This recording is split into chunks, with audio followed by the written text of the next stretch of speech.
Chapter 13. The uneventful days, only outwardly uneventful, slipped by in floods of sunshine, and the servants, watching the four ladies, came to the conclusion there was very little life in them. To the servants San Salvatore seemed asleep. No one came to tea, nor did the ladies go anywhere to tea. Other tenants in other springs had been far more active. There had been stir and enterprise, the boat had been used, excursions had been made, Beppo's fly was ordered, people from Mezzago came over and spent the day, the house rang with voices, even sometimes champagne had been drunk. Life was varied, life was interesting. But this? What was this? The servants were not even scolded. They were left completely to themselves. They yawned. Perplexing, too, was the entire absence of gentlemen. How could gentlemen keep away from so much beauty? For, added up, and even after the subtraction of the old one, the three younger ladies produced a formidable total of that which gentlemen usually sought. Also, the evident desire of each lady to spend long hours separated from the other ladies puzzled the servants. The result was a deathly stillness in the house, except at mealtimes. It might have been as empty as it had been all the winter, for any sounds of life there were.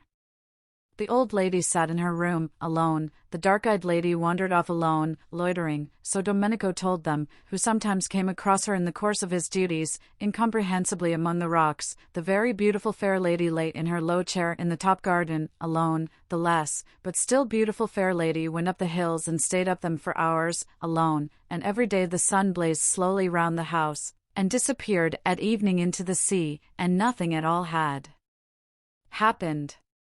The servants yawned. Yet the four visitors, while their bodies sat, that was Mrs. Fisher's, or lay, that was Lady Caroline's, or loitered, that was Mrs. Arbuthnot's, or went in solitude up into the hills, that was Mrs. Wilkins's, were anything but torpid really. Their minds were unusually busy. Even at night their minds were busy, and the dreams they had were clear, thin, quick things, entirely different from the heavy dreams of home. There was that in the atmosphere of San Salvatore which produced active-mindedness in all except the natives. They, as before, whatever the beauty around them, whatever the prodigal seasons did, remained immune from thoughts other than those they were accustomed to. All their lives they had seen, year by year, the amazing recurrent spectacle of April in the gardens, and custom had made it invisible to them. They were as blind to it, as unconscious of it, as Domenico's dog asleep in the sun. The visitors could not be blind to it, it was too arresting after London in a particularly wet and gloomy March. Suddenly to be transported to that place where the air was so still that it held its breath, where the light was so golden that the most ordinary things were transfigured, to be transported into that delicate warmth, that caressing fragrance, and to have the old grey castle as the setting, and, in the distance, the serene clear hills of Perugini's backgrounds, was an astonishing contrast. Even Lady Caroline, used all her life to beauty, who had been everywhere and seen everything, felt the surprise of it. It was, that year, a particularly wonderful spring, and of all the months at San Salvatore April, if the weather was fine, was best. May scorched and withered, March was restless, and could be hard and cold in its brightness, but April came along softly like a blessing, and if it were a fine April it was so beautiful that it was impossible not to feel different, not to feel stirred and touched. Mrs. Wilkins, we have seen, responded to it instantly. She, so to speak, at once flung off all her garments and dived straight into glory, unhesitatingly, with a cry of rapture. Mrs. Arbuthnot was stirred and touched, but differently. She had odd sensations, presently to be described. Mrs. Fisher, being old, was of a closer, more impermeable texture, and offered more resistance, but she too had odd sensations, also in their place to be described. Lady Caroline, already amply acquainted with beautiful houses and climates, to whom they could not come quite with the same surprise, yet was very nearly as quick to react as Mrs. Wilkins. The place had an almost instantaneous influence on her as well, and of one part of this influence she was aware. It had made her, beginning on the very first evening, want to think, and acted on her curiously like a conscience. What this conscience seemed to press upon her notice with an insistence that startled her, Lady Caroline hesitated to accept the word, but it would keep on coming into her head, was that she was tawdry. Tawdry. Fancy. She must think that out. The morning after the first dinner together, she woke up in a condition of regret that she should have been so talkative to Mrs. Wilkins the night before. What had made her be, she wondered.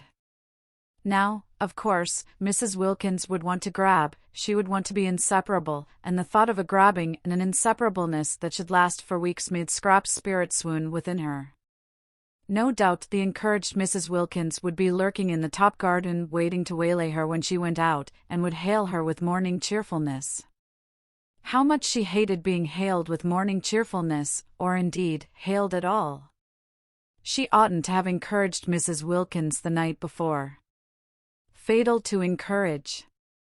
It was bad enough not to encourage, for just sitting there and saying nothing seemed usually to involve her, but actively to encourage was suicidal. What on earth had made her?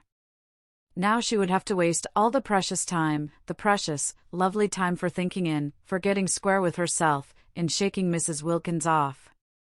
With great caution and on the tips of her toes, balancing herself carefully lest the pebbles should scrunch, she stole out when she was dressed to her corner, but the garden was empty.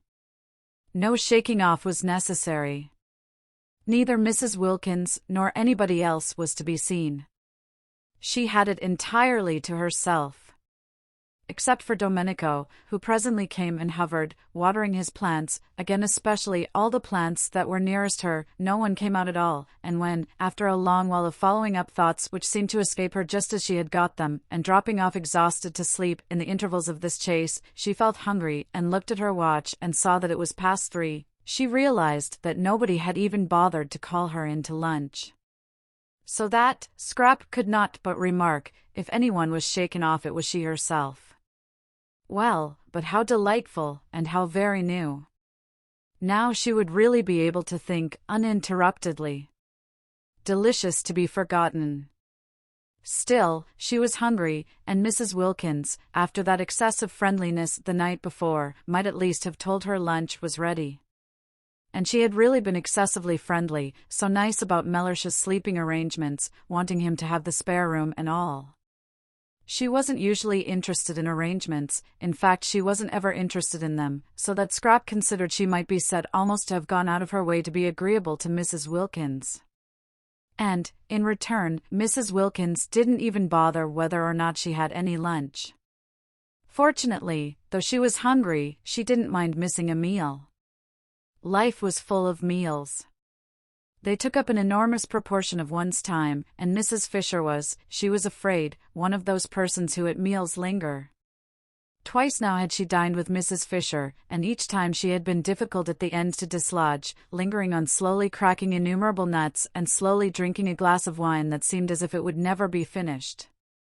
Probably it would be a good thing to make a habit of missing lunch, and as it was quite easy to have tea brought out to her, and as she breakfasted in her room, only once a day would she have to sit at the dining-room table and endure the nuts. Scrap burrowed her head comfortably in the cushions, and with her feet crossed on the low parapet gave herself up to more thought.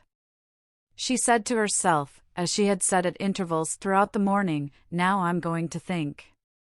But, never having thought out anything in her life, it was difficult.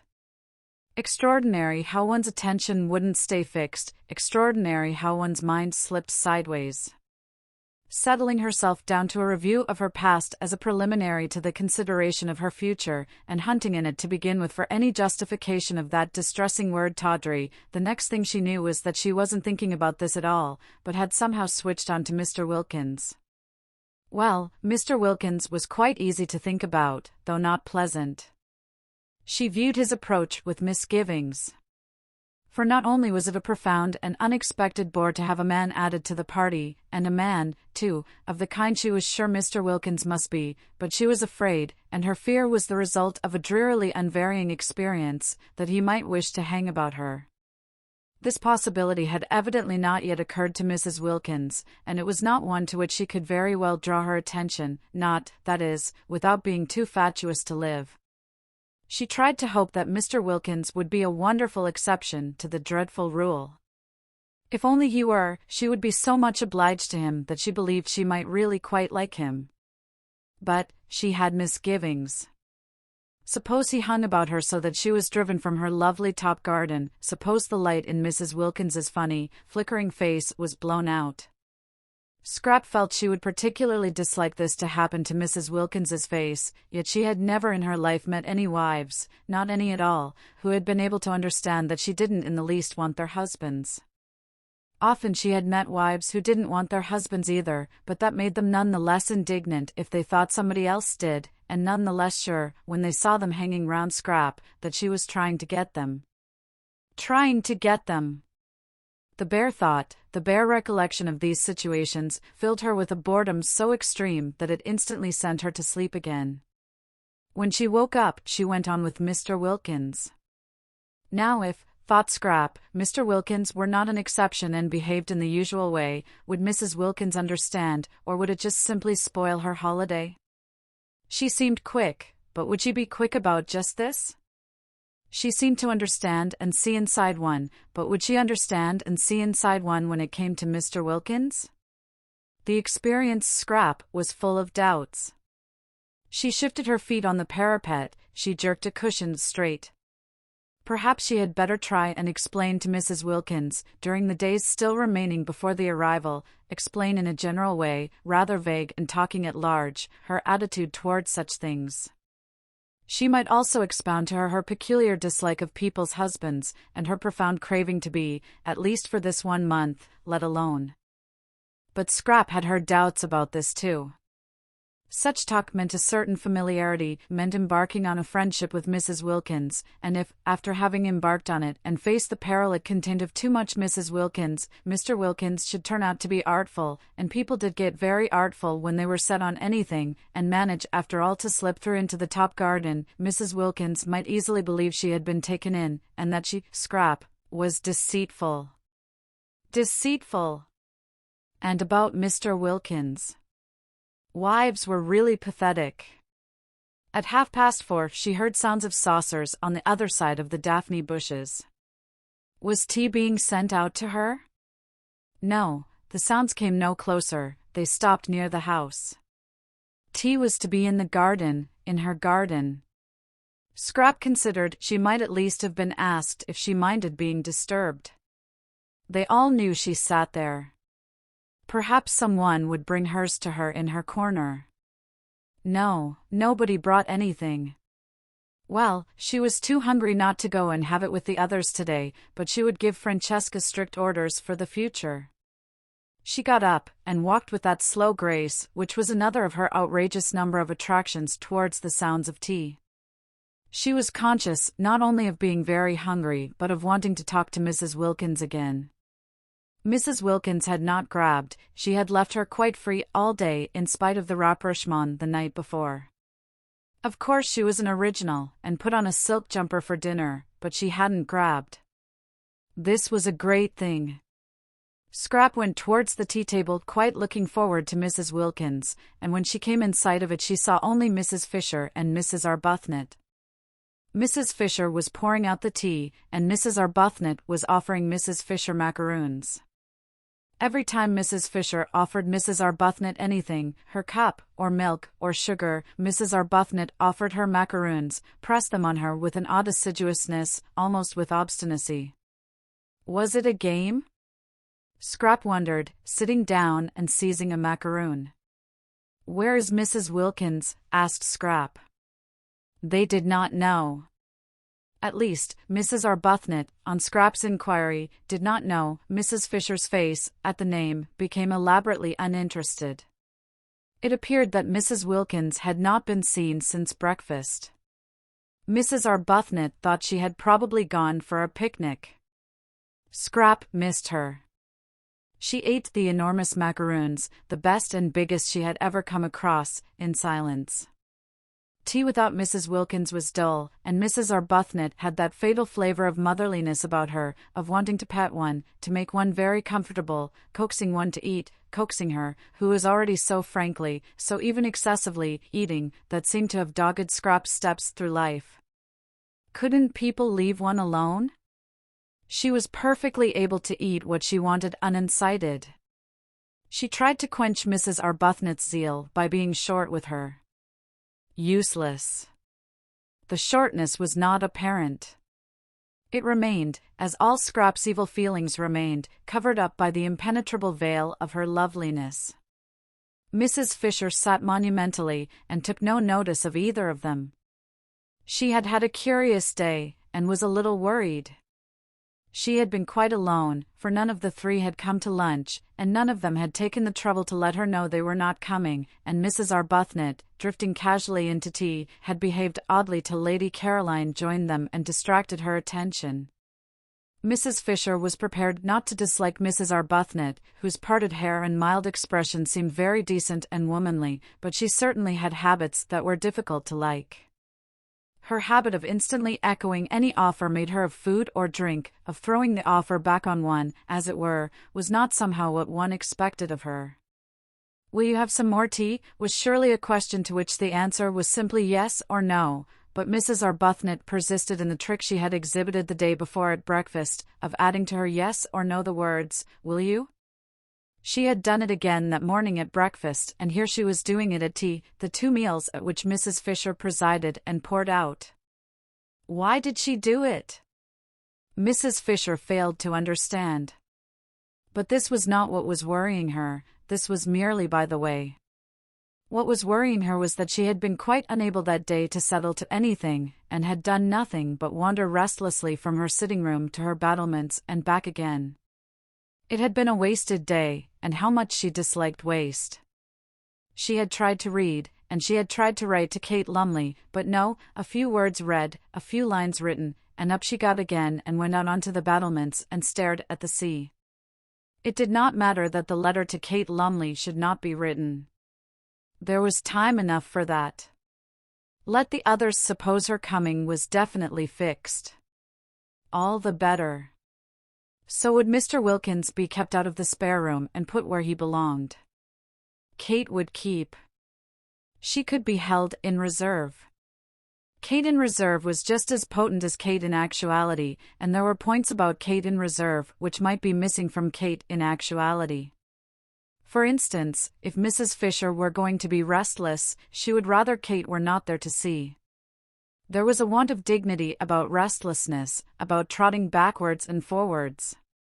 But it did matter that she could not read a sentence of any of her great dead friends' writings, no, not even of Browning's, who had been so much in Italy, nor of Ruskin's, whose Stones of Venice she had brought with her to reread so nearly on the very spot, nor even a sentence of a really interesting book like the one she had found in her sitting room about the home life of the German emperor, poor man, written in the 90s. When he had not yet begun to be more sinned against than sinning. Which was, she was firmly convinced, what was the matter with him now, and full of exciting things about his birth and his right arm and a couture's, without having to put it down and go and stare at the sea. Reading was very important, the proper exercise and development of one's mind was a paramount duty. How could one read if one were constantly trotting in and out?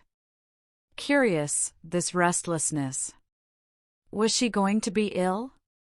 No, she felt well, indeed, unusually well, and she went in and out quite quickly, trotted, in fact, and without her stick. Very odd that she shouldn't be able to sit still, she thought, frowning across the tops of some purple hyacinths at the Gulf of Spezia glittering beyond a headland, very odd that she, who walked so slowly, with such dependence on her stick, should suddenly trot. It would be interesting to talk to someone about it, she felt. Not to Kate, to a stranger. Kate would only look at her and suggest a cup of tea. Kate always suggested cups of tea. Besides, Kate had a flat face. That Mrs. Wilkins, now, annoying as she was, loose-tongued as she was, impertinent, objectionable, would probably understand, and perhaps know what was making her be like this. But she could say nothing to Mrs. Wilkins. She was the last person to whom one would admit sensations. Dignity alone forbade it. Confide in Mrs. Wilkins? Never. And Mrs. Arbuthnot, while she wistfully mothered the obstructive scrap of tea, felt too that she had had a curious day. Like Mrs. Fisher's, it had been active, but, unlike Mrs. Fisher's, only active in mind. Her body had been quite still, her mind had not been still at all, it had been excessively active. For years she had taken care to have no time to think. Her scheduled life in the parish had prevented memories and desires from intruding on her. That day they had crowded. She went back to tea feeling dejected, and that she should feel dejected in such a place with everything about her to make her rejoice, only dejected her the more. But how could she rejoice alone? How could anybody rejoice and enjoy and appreciate, really appreciate, alone? Except Lottie. Lottie seemed able to. She had gone off down the hill directly after breakfast, alone yet obviously rejoicing, for she had not suggested that Rose should go too, and she was singing as she went. Rose had spent the day by herself, sitting with her hands clasping her knees, staring straight in front of her.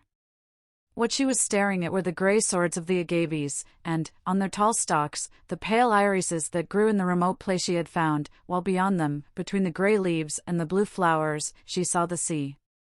The place she had found was a hidden corner where the sun-baked stones were padded with time, and nobody was likely to come. It was out of sight and sound of the house, it was off any path, it was near the end of the promontory. She sat so quiet that presently lizards darted over her feet, and some tiny birds like finches, frightened away at first, came back again and flitted among the bushes round her just as if she hadn't been there. How beautiful it was! And what was the good of it with no one there, no one who loved being with one, who belonged to one, to whom one could say, "Look." And wouldn't one say, "Look, dearest"? Yes, one would say dearest, and the sweet word, just to say it to somebody who loved one, would make one happy. She sat quite still, staring straight in front of her. Strange that in this place she did not want to pray. She who had prayed so constantly at home didn't seem able to do it here at all. The first morning she had merely thrown up a brief thank you to heaven on getting out of bed, and had gone straight to the window to see what everything looked like, thrown up the thank you as carelessly as a ball, and thought no more about it. That morning, remembering this and ashamed, she had knelt down with determination, but perhaps determination was bad for prayers, for she had been unable to think of a thing to say. And as for her bedtime prayers, on neither of the nights had she said a single one. She had forgotten them. She had been so much absorbed in other thoughts that she had forgotten them, and, once in bed, she was asleep and whirling along among bright, thin swift dreams before she had so much time as to stretch herself out. What had come over her? Why had she let go the anchor of prayer? And she had difficulty, too, in remembering her poor, in remembering even that there were such things as poor. Holidays, of course, were good, and were recognized by everybody as good, but ought they so completely to blot out, to make such havoc of, the realities? Perhaps it was healthy to forget her poor, with all the greater gusto would she go back to them. But it couldn't be healthy to forget her prayers, and still less could it be healthy not to mind. Rose did not mind. She knew she did not mind. And, even worse, she knew she did not mind not minding. In this place she was indifferent to both the things that had filled her life and made it seem as if it were happy for years. Well, if only she could rejoice in her wonderful new surroundings, have that much at least to set against the indifference, the letting go, but she could not. She had no work, she did not pray, she was left empty. Lottie had spoiled her day that day, as she had spoiled her day the day before. Lottie, with her invitation to her husband, with her suggestion that she too should invite hers. Having flung Frederick into her mind again the day before, Lottie had left her. For the whole afternoon she had left her alone with her thoughts. Since then they had been all of Frederick. Where at Hampstead he came to her only in her dreams, here he left her dreams free and was with her during the day instead. And again that morning, as she was struggling not to think of him, Lottie had asked her, just before disappearing singing down the path, if she had written yet and invited him, and again he was flung into her mind and she wasn't able to get him out. How could she invite him? It had gone on so long, their estrangement, such years, she would hardly know what words to use, and besides, he would not come. Why should he come? He didn't care about being with her. What could they talk about? Between them was the barrier of his work and her religion. She could not, how could she, believing as she did in purity, in responsibility for the effect of one's actions on others, bear his work, bear living by it, and he, she knew, had at first resented and then been merely bored by her religion. He had let her slip away, he had given her up, he no longer minded, he accepted her religion indifferently, as a settled fact. Both it and she, Rose's mind, becoming more luminous in the clear light of April at San Salvatore, suddenly saw the truth, bored him. Naturally, when she saw this, when that morning it flashed upon her for the first time, she did not like it, she liked it so little that for a space the whole beauty of Italy was blotted out. What was to be done about it? She could not give up believing in good and not liking evil, and it must be evil to live entirely on the proceeds of adulteries, however dead and distinguished they were. Besides, if she did, if she sacrificed her whole past, her bringing up, her work for the last 10 years, would she bore him less? Rose felt right down at her very roots that if you have once thoroughly bored somebody, it is next to impossible to unbore him. Once a bore, always a bore, certainly, she thought, to the person originally bored. Then, thought she, looking out to sea through eyes grown misty, better cling to her religion. It was better, she hardly noticed the reprehensibleness of her thought, than nothing. But oh, she wanted to cling to something tangible, to love something living, something that one could hold against one's heart, that one could see and touch and do things for. If her poor baby hadn't died, babies didn't get bored with one, it took them a long while to grow up and find one out. And perhaps one's baby never did find one out, perhaps one would always be to it, however old and bearded it grew, somebody special, somebody different from everyone else, and if for no other reason, precious in that one could never be repeated.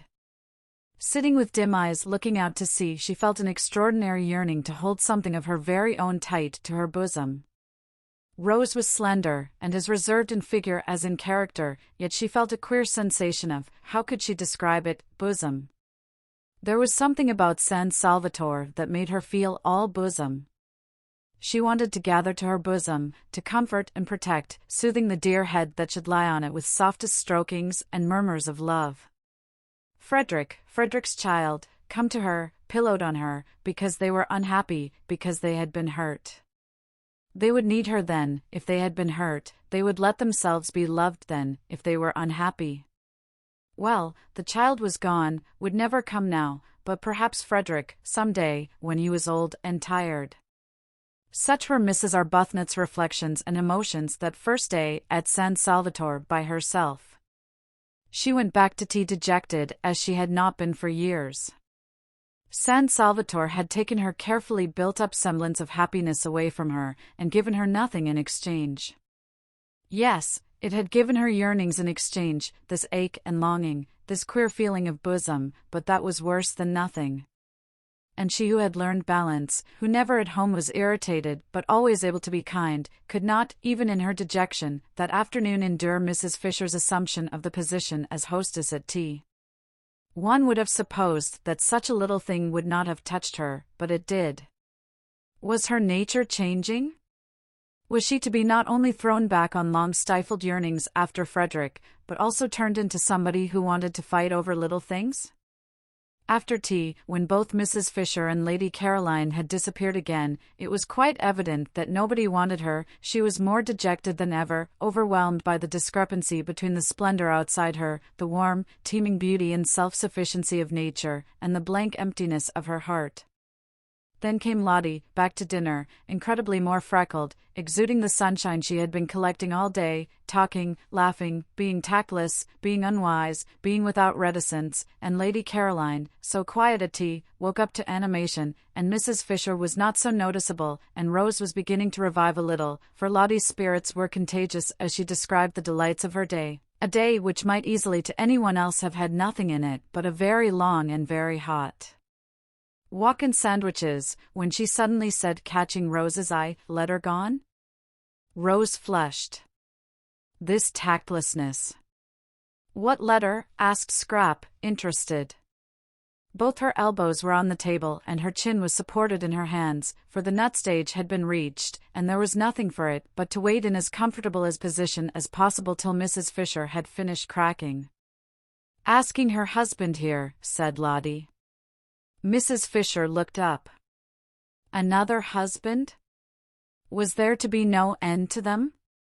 Nor was this one, then, a widow either, but her husband was no doubt a decent, respectable man, following a decent, respectable calling.